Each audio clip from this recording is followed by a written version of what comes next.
Sommes-nous toujours sur la lancée pour concrétiser le projet des Patriotes? Il faut reconnaître que 2003, avec Charest, il y a eu là un cran d'arrêt. Et qu'avec l'arrivée de Couillard en 2014, ça a été le début du saccage. Charest a perturbé profondément plusieurs mécanismes du dialogue social. La Caisse de dépôt a vu son mandat être transformé. Les travailleurs, qui représentent pourtant les économies majoritaires de la Caisse de dépôt, ont été sortis du conseil d'administration. Les conseils régionaux de développement, créés au milieu des années 90, dans lesquels la société civile était majoritaire, ont été abolis, remplacés par les conférences régionales des élus, par Charest, mais abolis, les conférences régionales abolies par Couillard.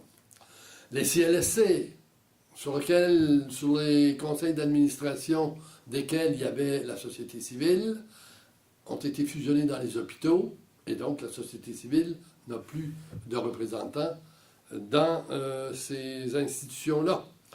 Les régies régionales de la santé, où les docteurs n'étaient pas majoritaires, mais qui avaient tous les acteurs de la région pour planifier le développement des institutions, abolies par Charest, remplacées par des agences, par Couillard, mais Couillard devenu Premier ministre, ça a été aboli, tout est centré dans les mains du ministre de la Santé. Abolition pure et simple de Solidarité Rurale Québec, qui était l'organisme d'application de la politique rurale du Québec et qui regroupait l'ensemble des acteurs de la société civile. Ça a été tout simplement éliminé.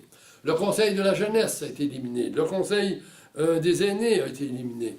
11 organismes de recherche, de consultation ont été éliminés. 8 ministères ont vu leurs bureaux régionaux être fermés. Les associations étudiantes, à 2 reprises, les gouvernements libéraux ont refusé de les reconnaître.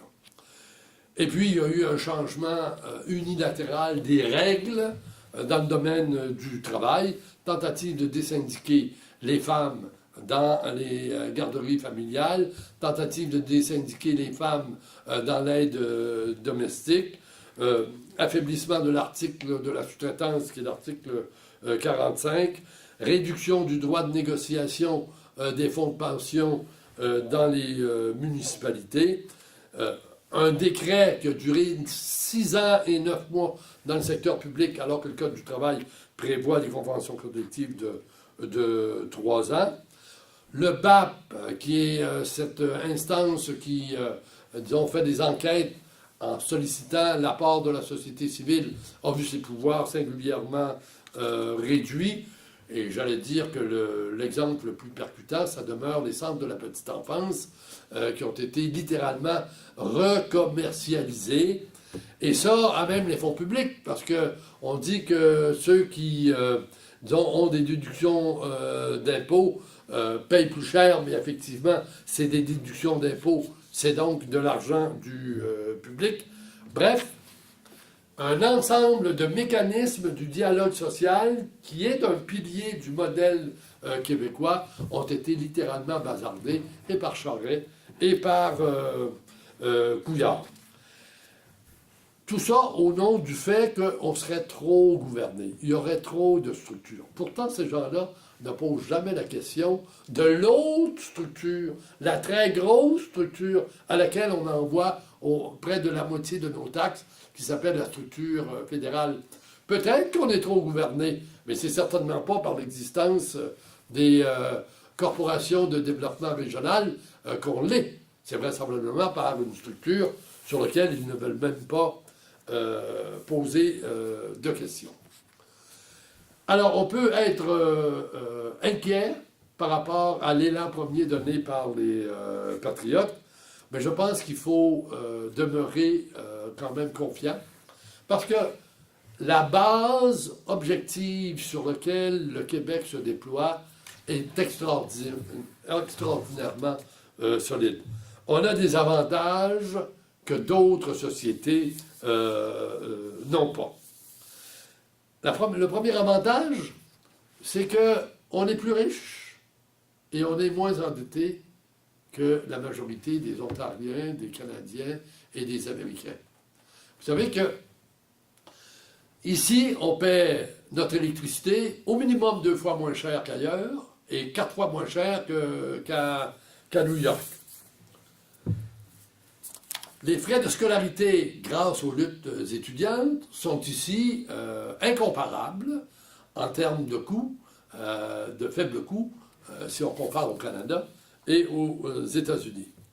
L'assurance auto de Mme Payette a sorti les gens des griffes de bien des usuriers. L'assurance médicaments du docteur Vachon empêche que des gens n'aient pas accès à des médicaments. Le prix des maisons ici est relativement moins cher que partout ailleurs, notamment parce qu'il y a un imposant parc de logements associatifs, coopératifs également, qui maintient une relative concurrence avantageuse pour les locataires. Il y a un important secteur coopératif au Québec, dans l'agriculture, dans la culture, dans l'épargne et le crédit, et dans les coopératives funéraires, les coopératives scolaires, et dans plusieurs autres secteurs. Globalement, nous avons une économie très diversifiée. L'autre avantage qu'on a, c'est que notre énergie est une énergie saine, massivement non polluante. Un autre avantage, c'est que le taux d'occupation du marché du travail par les femmes est ici plus élevé que partout ailleurs en Amérique du Nord, grâce à quoi? Au Centre de la petite enfance et au réseau des garderies. Sur 196 pays, le Québec est le 17e plus grand territoire. La 30e économie, la 30e plus grande économie. La 67e plus grosse population.